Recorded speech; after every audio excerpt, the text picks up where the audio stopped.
welcome to the show. I'm Jenna Kim Jones here with the hashtag Al. It's Friday. It's your last Friday episode before we switch back to our once a week marathon. But we will still do text messages and fan and voicemail input and emails.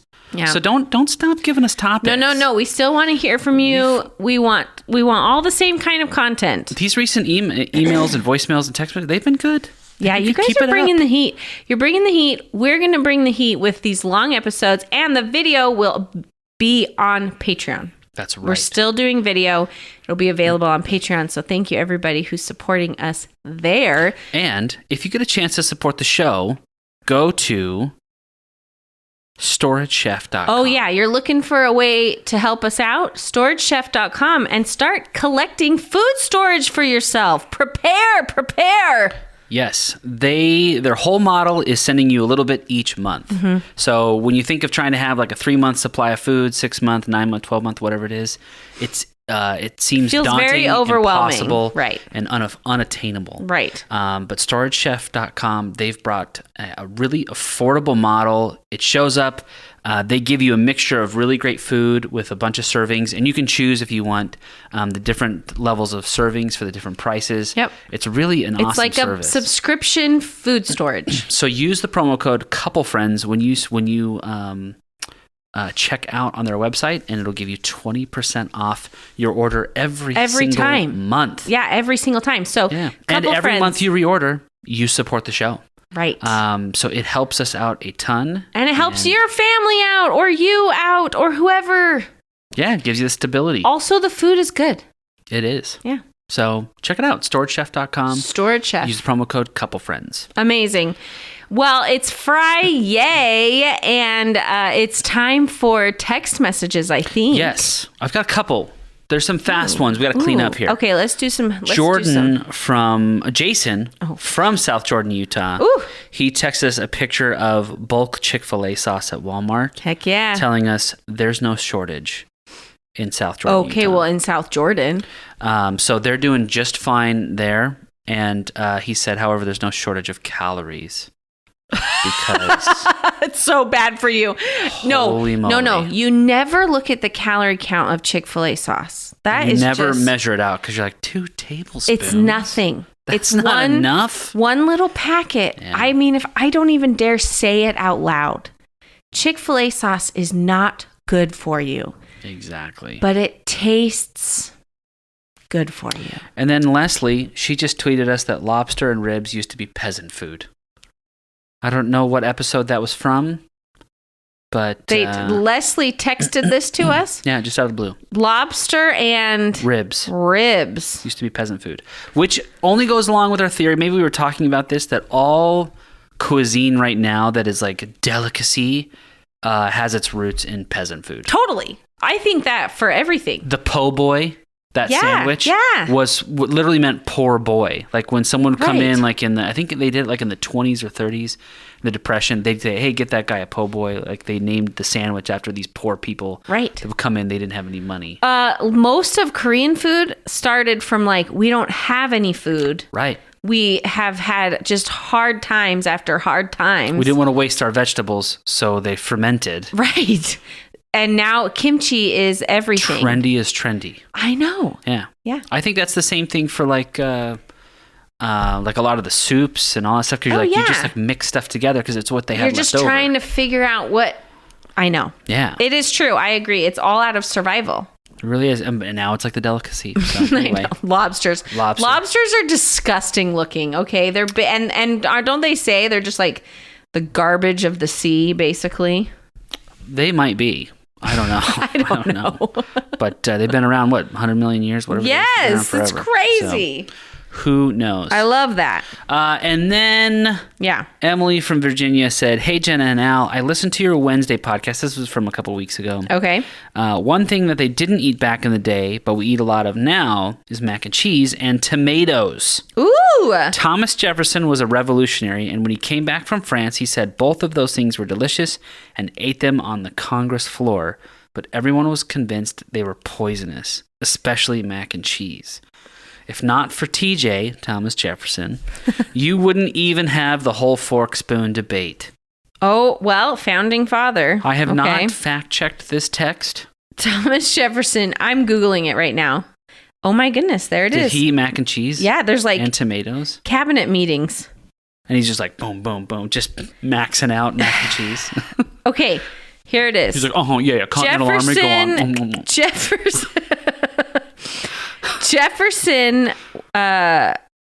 Louisiana Purchase. He has a whole... They found a note that he'd written, Thomas Jefferson, where he was asking this person to make a mold for making macaroni. Okay. He's like, I got to get this. I was in France. Yes. You won't even believe it. He was, or in Italy, he was. So he was not likely the first to introduce macaroni to America, nor did he invent the recipe. However, he did help. He was the first leader to culturally appropriate. He was the first to popularize it. Because he served it to dinner guests who would come to the White House. Wow. Yeah. And he's like, dude, check this out. This is his recipe. Are you ready? 6 eggs, yolks and whites. Boom. 2 wine glasses of milk. Okay, that's exact. 2 pounds of flour, a little salt. What? This is to make the macaroni. No, I understand. Work them together without water. Roll it out with a roller to paper thickness. Cut it into small pieces, which then you roll again with the hand and then make them the proper length. Put them into warm water a quarter of an hour. Drain them. Dress them as macaroni. How do you dress it as macaroni? They're so cute. But if they are intended for soups, they are to be put in the soup and not into the warm water. Okay. That's crazy. So he served it a whole bunch of times at the White House. He loved macaroni. It's real. And now, if we had a president serving macaroni, we'd shame him. We would. We'd be like, her. that. We'd shame her too. Yes, him exactly. Wow, this person has a website that's just dedicated to Thomas Jefferson's macaroni and cheese. It's literally the whole... You don't even get it. TJ.com. The whole website. TJmacandcheese.com. Does it mention anything about tomatoes? Oh, I didn't Google that. I didn't. No big deal. When I started to write Thomas Jefferson it was fill in. Are you here for the mac and cheese? Yes. Secret mac and cheese Thomas TJ recipe. Yeah. Okay. Tomato story. Look, same thing. Thomas Jefferson tomato story. See, Thomas says, I can't sue this tomatoes and Thomas. Thomas's tomatoes. Tomatoes were not as popular in Jefferson's time and were Are you having a stroke? You have to tell me the truth. Thomas's I can't. Tomato. I am so pregnant. Hi. I can't. You've been in denial for 8 months. Long. And finally, in the last 10 days, yes. It's you become completely incompetent.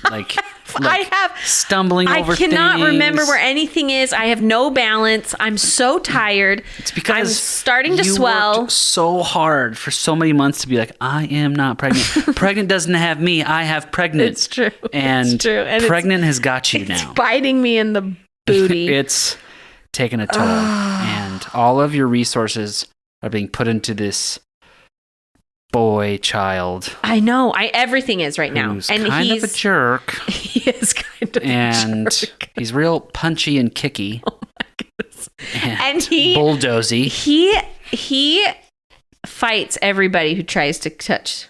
If I put my hand on your stomach, boom! He punches right he's back. mad. Yeah. He hides from the doctor. Really? Yeah. I didn't even tell you this at my appointment this week. She was just doing the heartbeat, just trying to find his heartbeat, and I could feel him as soon as the microphone went down. He would move away from it. What a punk! Yeah, and then he eventually punched it. Yeah, I'm still here. Okay, all right. Okay, back to tomatoes and my reading skills. Tomatoes were not as popular in Jefferson's time and were often believed to be poisonous because of their membership in the nightshade plant family. Nightshade, yeah. According to one published report, Jefferson created quite a bit of consternation when he publicly ate a tomato. People are like, what? Consternation. So he was obsessed with ice cream, tomatoes, macaroni and cheese, and French fries.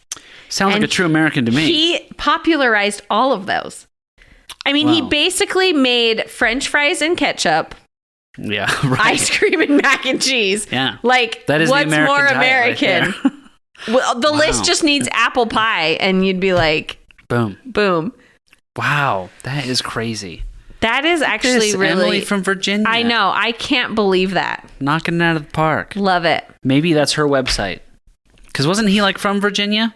Sure. Monticello or something like that? Yeah, that was the website. Monticello. Well, Monticello, I think that was like his estate. Yeah, it's called yeah. Monticello. Oh, so that's the website. That's why the website's obsessed with it. Yeah, because it's a website named after his estate. Might be. Yes. I don't know things. Well, not everybody knows that, I guess. You're so smart, Al. You know everything. The question is it in Virginia? I don't know. I thought he was like a representative from Virginia. I don't know. Thomas Jefferson, Monticello.org. That's his estate. Yeah, in Virginia. Historical landmark. Crazy. Well, look at that. Look at that. We learned Folks, history. Hopefully you learned something new today. And wow. Take that piece of history and plug it into some kind of useless conversation today. There you go. Have a wonderful weekend. We'll be back on Tuesday. Bye. Do you like what you hear? Subscribe to the show on iTunes or Spotify and show us how good of friends we really are by leaving us a 5-star review on iTunes. Do it!